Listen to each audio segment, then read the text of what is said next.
जहां 4 जून को ये सबके सामने आ ही जाएगा कि आखिर असल में नेक्स्ट 5 इयर्स कौन सी पॉलिटिकल पार्टी देश की सेवा करेगी। वहीं आपको बता दें कि इस वोटिंग प्रोसेस के खत्म होने के पहले ही देश में एक जगह बीजेपी की जीत हो चुकी थी। शायद आप समझ रहे होंगे कि यहाँ हम बात बीजेपी के सूरत कैंडिडेट मुकेश दलाल की कर रहे हैं, जो कि अनअपोज्ड गुजरात में जीत चुके थे 23 अप्रैल को ही, जब रिटर्निंग ऑफिसर ने Nilesh Kumbhani the Congress candidate from the Surat Lok Sabha seat के नॉमिनेशन को रिजेक्ट कर दिया था और जिसके बाद बाकी के 8 नॉमिनीज ने अपना नॉमिनेशन ही विड्रॉ कर लिया। हालांकि इस न्यूज के आते ही कई लोगों ने बीजेपी को फटकारना शुरू किया था, ये कहते हुए कि उन्होंने बाकी कैंडिडेट्स पर प्रेशर बनाया था। इस मामले में ईसीआई से भी अब एक जवाब मांगा गया है कि ऐसे ही बिना वोटिंग के कैंडिडेट को इलेक्टेड डिक्लेयर करके क्या वोटर्स की राइट के साथ छेड़छाड़ नहीं हुआ है और क्या सुप्रीम कोर्ट का वर्डिक्ट और नोटा वायलेट नहीं हुआ। ईसीआई ने इस सवाल का क्या जवाब दिया है और क्या सुप्रीम कोर्ट का वर्डिक्ट वायलेट हुआ है या नहीं, आगे देखते हैं।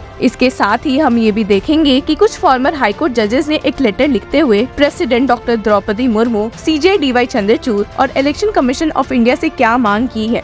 लोकसभा इलेक्शंस के रिजल्ट के एक दिन पहले जब ईसीआई ने प्रेस कॉन्फ्रेंस होल्ड की तो उनसे सूरत कॉन्स्टिट्यूएंसी में बीजेपी एमएलए के विन पर सवाल उठाए गए थे और स्पेसिफिकली ये पूछा गया था कि if ECI's decision to declare a candidate elected unopposed was a violation of the spirit of the 2013 Supreme Court judgment on the nota option। जिन्हें नहीं पता उन्हें बता दे कि अपने लैंडमार्क जजमेंट में सुप्रीम कोर्ट ने ये अपहेल्ड किया है कि अगर लोगों को कोई भी कैंडिडेट ना पसंद आए तो वे NOTA none of the above को चूज कर सकते हैं। And the judgment stated for democracy to survive it is essential that the best available men should be chosen as people's representatives for proper governance of the country। This can be best achieved through men of high moral and ethical values who win the elections on a positive vote। Thus, in a vibrant democracy, the voter must be given an opportunity to choose none of the above button, which will indeed compel the political parties to nominate a sound candidate। और इस सवाल का जवाब देते हुए chief election commissioner Rajiv Kumar ने कहा है कि इलेक्शन कमीशन ऑफ इंडिया उस केस में एक स्टैंड ले सकती है जब ये साफ हो कि लोगों को प्रेशर किया गया है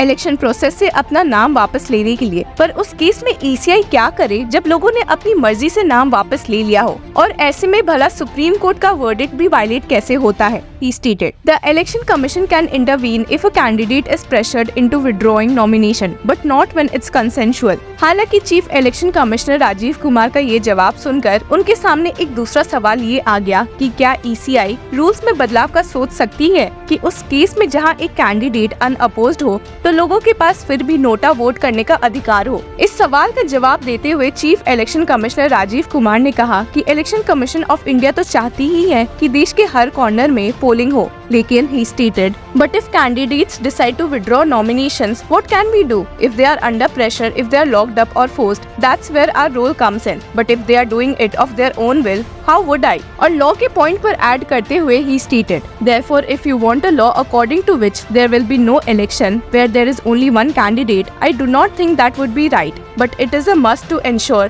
that no one is forcefully removed as a candidate। यहाँ तो हमने बात कर ली chief election commissioner Rajiv Kumar के रिस्पॉन्स की कि कैसे इस केस में सुप्रीम कोर्ट का वर्डिक्ट वायलेट नहीं हुआ है। तो चलिए अब एक नजर उस लेटर पर भी डाल लेते हैं जो कि सुप्रीम कोर्ट में सीजीआई के साथ साथ ईसीआई और प्रेसिडेंट दोनों को रेफर किया गया है। ओपन लेटर लिखते हुए फॉर्मर हाईकोर्ट जजेस ने पहले एड्रेस करते हुए ये साफ किया है कि वे किसी भी पॉलिटिकल पार्टी से अफिलिएटेड नहीं है and stated, We former High Court judges having no affiliation to any political party but strongly committed to the ideals enshrined in the Constitution of India and to the values of electoral democracy, write this open letter from a deep anguish at the recent and present going on with regard to the parliamentary elections 2024। अब इस letter के पीछे का motive बताते हुए farmer जजेस ने कहा है कि इस साल की लोकसभा इलेक्शंस में काफी इंटेंस माहौल देखने को मिला है और अगर ये कंट्रोल में नहीं लाया गया तो देश में आने वाले दिनों में दंगे फसाद की स्थिति पैदा हो सकती है, और वो भी तब अगर रूलिंग पार्टी ये इलेक्शंस ना जीते। The letter stated, several events over the past weeks are making for a very grim storyline, one that may possibly end in a violent conclusion। These are genuine apprehensions in the minds of the vast majority of our people। There was genuine concern about the way the general election 2024 is being conducted by the Election Commission of India, and that if the present ruling dispensation loses people's mandate, the transition of power may not be smooth and there could be a constitutional crisis. इस letter में आगे ECI की functioning पर भी सवाल उठाया गया है कि कैसे वे आए दिन अपना काम अच्छे से नहीं कर रहे हैं। और इस कंटेक्स्ट में लेटर में Constitutional Conduct Group of former civil servants on 25 May 2024 द्वारा कुछ ओपन स्टेटमेंट्स को रेफर किया है with state during the 2024 general elections concerns have been raised at many points about the fairness of the elections. It pains us to see that no election commission in the past has been as reluctant as the present one to discharge its duties, despite violations being repeatedly brought to its attention by responsible organizations and respected members of society.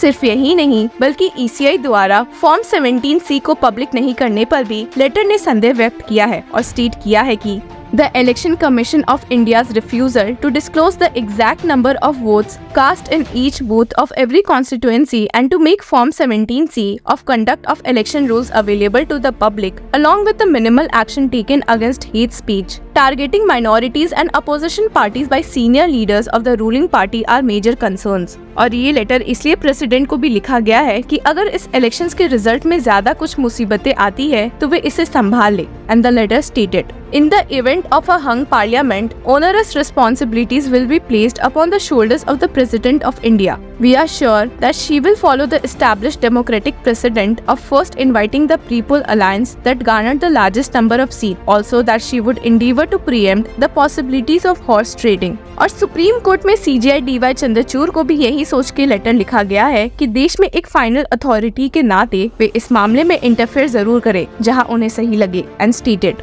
at this critical juncture, the Supreme Court of India, as the final authority vested with power by we the people to defend and protect the Constitution and democracy, should be ready to take proactive action to prevent any potential catastrophe or to address any monstrous situations that may arise during counting and declaration of results of candidates who have contested in Lok Sabha 2024 elections requiring immediate intervention by the Honorable Supreme Court. इस letter और chief election commissioner Rajiv Kumar के response के अलावा आपको बता दें कि राजीव कुमार से कांग्रेस लीडर जयराम रमेश के एलिगेशंस के बारे में भी पूछा गया था, जहां उन्होंने कहा है कि Union Home Minister Amit Shah called up district magistrates after voting and accused the BJP of blatant and brazen intimidation. Congress leader Jairam Ramesh ने कहा है कि this has never happened in the past that the outgoing PM has spoken to officers just 2 days before the results of an elections are announced. We have lodged complaints about this. Transfer postings have been done, companies have been given contracts and changes have been brought to policies. This is all part of this strategy to threaten people and spread fear. A psychological game is being played that they are coming back to power. हालांकि इन allegations को dismiss करते हुए chief election commissioner Rajiv Kumar ने कहा है कि counting के ठीक पहले ऐसे रूमर्स और फॉल्स स्टेटमेंट्स को फैलाना काफी गलत है and stated, can someone influence them all? District magistrates, returning officers all, can anyone influence 500 to 600 people? Tell us who did this. We will punish the person who did it. They should tell the details before counting the votes. It is not right that you spread a rumor and doubt everyone. अब देखते हैं कि आने वाले दिनों में आखिर क्या रिजल्ट देखने को मिलता है और आखिर किसकी जीत होती है. Till then, keep following Law Chakra for more such legal updates.